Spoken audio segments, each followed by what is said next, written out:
ஜெபிக்க முடியல, தேவ சமூகத்தில் காத்திருக்க முடியல, அவர்களால் கர்த்தரை ஆராதிக்க முடியல. அல்லேலூயா. ஏன்னா ஒருவருக்கு விரோதமாய் ஒருவர் எழுப்பிக் கொண்டு அவர்களுக்குள்ளே என்ன பண்ணி கொண்டாங்க? பலவிதமான நிலைகளுக்குள்ள தள்ளப்பட்டு கொண்டே இருந்தாங்க. அல்லேலூயா. விரோதமாய் எழுப்பிக் கொண்டே இருந்தார்கள், விரோதமாய் ஒருவர் மாற்றிக்கொண்டே இருந்தார்கள். ஆனால் கர்த்தர் என்ன பண்ணல? இஸ்ரவேலை ஒரு நாள் கைவிடாமல் தேவன் பாதுகாத்து நடத்தினார். பாருங்க, 6 நம்மை அவர்களுடைய பற்களுக்கு இரையாக ஒப்புக்கூடாதிருக்கிற கர்த்தருக்கு ஸ்தோத்திரம். பாருங்க, இஸ்ரவேலுடைய பற்களை நம்மளுக்கு ஒப்பு கொடுக்கலையா? ஏன்னா இஸ்ரவேல் ஜனங்கள் அவ்வளவு கொடுமையோட ஜனங்களா இருந்தார்கள். கொடுமையுள்ள ஜனங்கள் கர்த்தரை துதிக்கவும் இல்லை, ஆராதிக்கவும் இல்லை, கர்த்தரை தேடவும் இல்லை. அற்புதங்களை மட்டும் காணக்கூடிய ஜனங்கள், விசுவாசம் இல்லாத ஜனங்கள், கர்த்தரை துதிக்காத ஜனங்கள். அல்லேலூயா. பாருங்க, அப்படிப்பட்ட மனிதர்கள், அப்படிப்பட்ட மனுஷர்களை கண்டா என்ன பண்ணுவான்? விலகி போகணும். கடினமான இருதயம் உள்ளவர்கள், துதிக்க தெரியாதவர்கள், வேதத்தை வாசிக்க தெரியாதவர்கள், தேவனோடு பேச தெரியாதவர்கள், தேவனோடு இருக்க தெரியாதவர்கள், ஆலயத்தில் அமர தெரியாதவர்கள். அல்லேலூயா. அப்படிப்பட்ட மனுஷர்களை பார்த்து நாம் விலகுவோமானால் தேவன் நமக்கு பலனை கொடுத்து ஒவ்வொரு நாளும் என்ன பண்ணுவார்? உயர்த்துகிற தேவனா இருக்கிறார், நம்மளை நடத்துகிற தேவனா இருக்கிறார். அப்படிப்பட்ட மனிதர்கள் என்ன பண்ணுங்க? தப்பித்து ஓடிவிடுங்க. அப்படிப்பட்ட மனிதர்கள்னா தப்பித்து ஓடிவிடுங்க. பாருங்க, 7 வேறொருடைய கண்ணிக்கும் தப்பின குருவியை போல நம்முடைய ஆத்மா தப்பிச்சு கண்ணீர் தெரித்தது, நாம் தப்பினோம். அல்லேலூயா.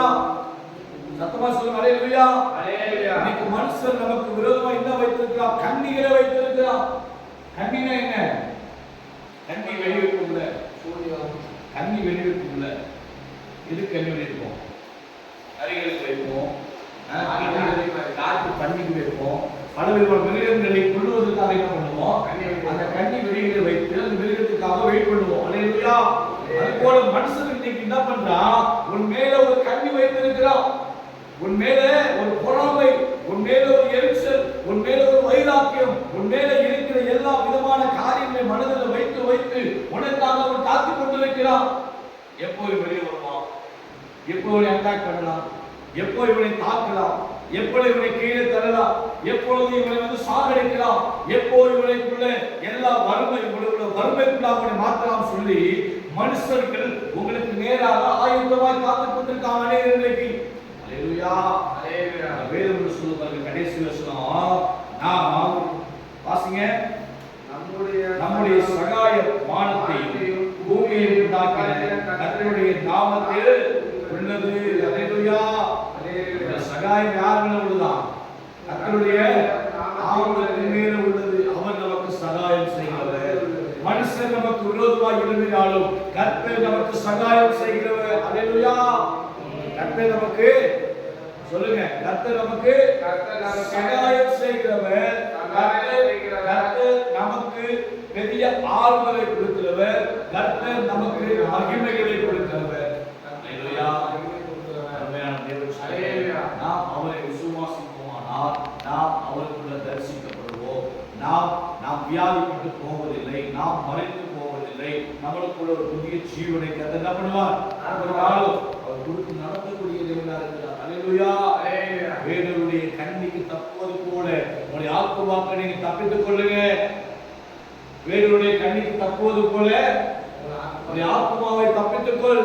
இன்னைக்கு பிசாசானவனும் மனுஷனானவனும் உன்மேல அதிகமா கோபம் கொண்டு இருக்கிறான், உன்மேல தாக்கத்தை ஏற்படுத்திக் கொள்ள விரும்புகிறான், உன்மேல அதிகமாய் பாரங்களை கொண்டு உன் எப்படியாவது என்ன பண்ணும்? கீழே தள்ள வேண்டும் என்று அவன் ஆயத்தமாய் காத்திருக்கிறான். அல்லேலூயா. விசுவாசத்தோட என்ன பண்ணுங்க? எழும்பி கர்த்தருக்காக எழும்பி செயல்படுங்க.